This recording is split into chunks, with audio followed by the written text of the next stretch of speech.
Hey, what's up? I'm Ga. This is Seven Mortal Sins. Welcome. It's Tuesday. It's update day. It is a banger of an update.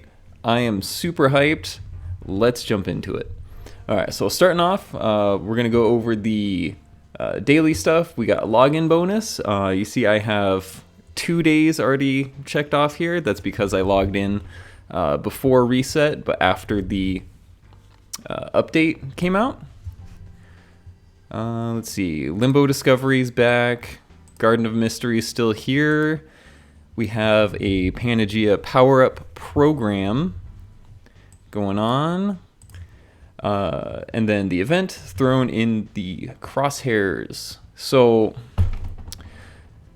real quick, so what I've been told is that, you see how it's Lord of Triple Square? Apparently, what she's the Lord of hasn't been officially revealed in the story yet. But if you want to know, spoiler alert, she is the Lord of Limbo. They haven't technically told us that yet. But yeah, she's here. We got her event going on. You can get some free pulls, free stamina. Let's jump into the shop, see what they got in here for us. From what I remember, the shop is okay. Like, it's not bad, not the best we've ever had. But we got fragments of books here. A little expensive as far as currency goes. You can get some bone rays for the 3 characters that are on the banner. But we'll jump into that in a sec. The Inherit selector is always good to pick up. You got bat fragments, not the best pickup if you ask me. I like how they still have the unuseful text under this. Like, why don't you let me decide what's useful or not for myself? Don't tell me what to do. So yeah, some coins, some trainers, some karma gift for Pangea. Pretty generic. I mean, these bone rays are really nice. I'm going after one of them myself. So yeah, let's jump into... let's go take a look at the quest real quick. So something I want to tell you guys. Once you get to stage 6, it's going to take these corporate ID cards. You get those from the shop. In here, so yeah, they're in the shop, kind of closer to the end. Yeah, this thing right here. This costs 640 event currency, but if you notice, the stage that you do does not drop any event currency other than the initial time that you clear it. And everything other than the coin is a chance to drop. Like, it's not even guaranteed. So doing this stage is not worth it. Like, don't even worry about clearing it unless you want like some of the extra gems or whatever. But the rewards for doing it aren't great. All right, so let's go take a look at the banner now. Starting off with the old stuff that's still here. Thief Under the Moonlight is still here if you want Charles. Blood Pact is still here. You guys should already know how I feel about this. If you don't, go watch my previous update video. I'll tell you all about that. We've got Soul Mirrors for Pangea, OG Lucifer, and Michael. And on the banner are those 3 characters right here. So this is a very strong banner, in my opinion. All 3 of these characters are very good.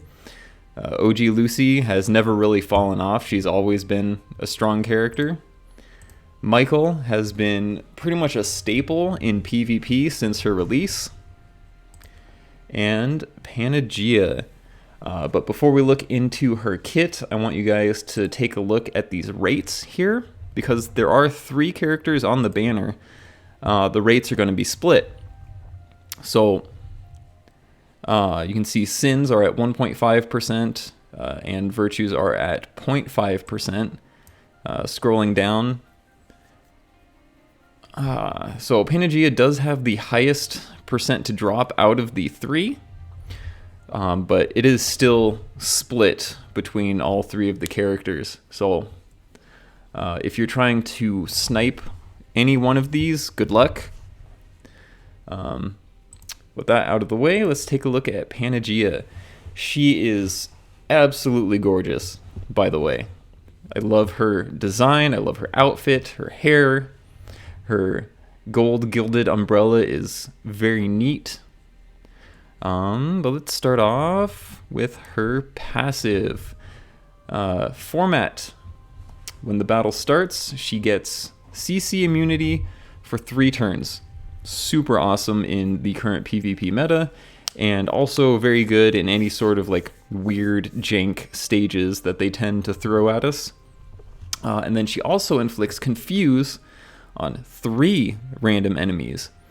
This is a step up from previous CC openers who only inflict 2 random enemies.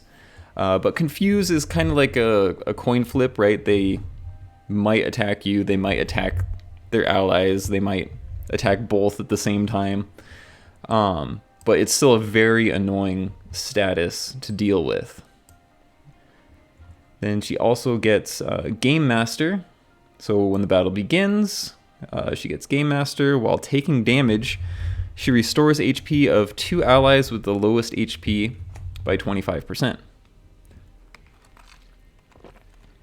This is very similar to something that the alt version of Sariel has. It's very nice to have even any kind of healing in her kit. In a way, she's almost like Belial, except for her allies. And that lasts for 3 turns. Forced Labor, when the battle begins, inflicts fatigue on all enemies, which is speed -6. Stacks up to 5 times, lasts for 3 turns. This is super fantastic. It just having the Confuse on battle start plus fatigue on battle start makes her an amazing support character. Very generic, you can just kind of throw into any team. So that's super, super good. Then her ult deals damage based off of her attack and inflicts Black Multiverse RX. So before the action, she gets rid of all damage reduction, which is incredibly helpful. I've been stalled out by many all damage reduction characters on defense before, so having something like this on my main team is very nice. Then after the action, she decreases the target's move gauge by 25% and increases the caster's move gauge by 100%. So basically, as soon as she uses this ult, she gets another turn, and at plus 15, she can use it right off the bat. Alright, so let's see. Black Multiverse lasts for 4 turns, and when taking damage, grants the caster Fracture, removes the caster's all damage reduction and removable buffs with a 40% chance. And after the action, there is a 45% chance to inflict Confuse on the caster. So you might be a little confused when reading this. This is a status condition that she applies to the target, to her enemies. So when it says removes the caster's all damage reduction and applies to the caster, that means it's not herself, it's whoever she hit by this attack. So then Fracture, attack minus 30%, very nice. And Confuse, I already know what that does. Alright, so looking at her skill 2, damage based off of attack, hits twice. Before the action, grants the caster injured immunity and grants all allies piles of file folders. After the action, inflicts Neptune Gash on 2 enemies with the highest attack. And what that's going to do is it's going to give them just like a DOT with a pretty high percentage. At plus 15, it's 150% of the person that got hit, it's 150% of their attack. So if you're hitting someone with like 8,000 attack at the start of their turn, they're going to take 150% of their own attack as damage. Unstackable, last 3 turns. Injured immunity is really nice because what injured does is it reduces healing, I believe, and since she does have healing in her kit, having immunity to injured is very nice. And piles of folders basically is going to reduce the damage that her team takes by up to 15% for the entire battle. It can stack twice, so if she uses her skill 2 twice, her entire team is going to be taking 30% less damage, which is really good. So you can see she has a lot of team support and utility in her kit, as well as some like annoying things to mess up the enemy. Alright, so her skill 1 hits twice, damage off of her attack, inflicts fatigue and time seed on the target if the target is affected by all damage reduction, increases all allies' move gauge by 15%. So the move gauge buffing is a little situational here, but more and more you're starting to see a lot of characters pop up with all damage reduction in their kit.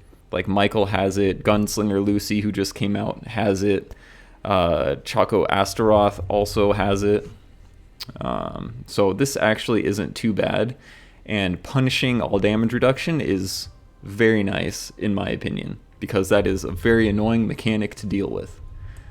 Alright, so fatigue is speed -6, stacks up to 5 times, so this will have synergy with her passive here, where she opens with fatigue on there. So she can just start the battle, hit her skill 1, and just keep debuffing enemy speed. Super good. Alright, Time Seed is another one that I've seen people get confused by.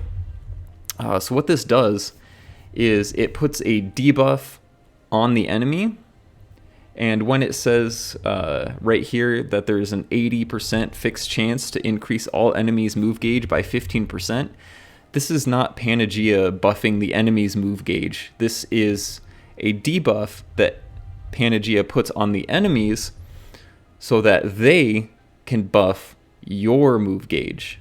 So if you were to read this from the perspective of your opponent, their enemies would be you, right? So this essentially turns your opponent's team into helpers for your team. It's like, this is not just your team, this is our team now. So super good stuff. She's incredibly annoying to deal with. Her damage numbers are pretty solid. Like, they're nothing like astronomical. I mean, her ult hits like a truck, like 600% is very good. But she is, I would say, primarily a team support or a sub DPS, and she's very good at it. You know, like almost on par with, I would say, Belial as far as being an all-rounder goes. She's on that same level. So definitely a character worth pulling for, in my opinion. I absolutely love her. Alright, so other than like the update and the event and stuff like that, we got a couple of new things for existing characters in the form of consonants. So 2 new characters got their consonants this update, which would be Beelzebub, and one person I know is incredibly happy about this because they love Beelzebub. So let's take a look at who she needs. She takes Belial in her consonants. That's funny. Okay, so let's see. Asmodeus, Belial, Seer, both Raphaels. Okay. Beast Nikita came out recently. Leviathan, Satan, Charles. Okay, that's not too bad. And then let's go check out her consonant skill. So at level 6, which is the current max, It says, if the caster is affected by Grand Feast when dealing an attack, I think Grand Feast is a buff that she applies in her kit, deals 15% of current max HP as extra damage on the target. After the action, removes the caster's injured and block heal effects. So essentially, this is just going to make her a better healer, because it's going to get rid of her inability to heal or anything that's blocking her heals.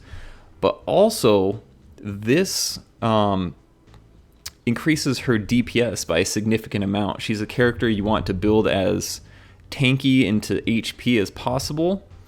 And this just benefits that. Dealing 15% of your max HP as extra damage means that you're going to do your base damage and then 15% of your HP on top of that base damage. That's super good. Like, this basically turns her into a healer with a gun. Alright, and then Sariel, I actually have a couple of consonance effects on already. I got her HP and her speed, which is really all she needs. Unfortunately, I missed out on Hero Gabby right here and the alt version of Uriel, so I won't be able to increase her attack or defense at all off of this, but I can get the 2 stats that I really care about, so that's very nice. She's not someone who needs a whole lot of attack anyway. She's more of a support.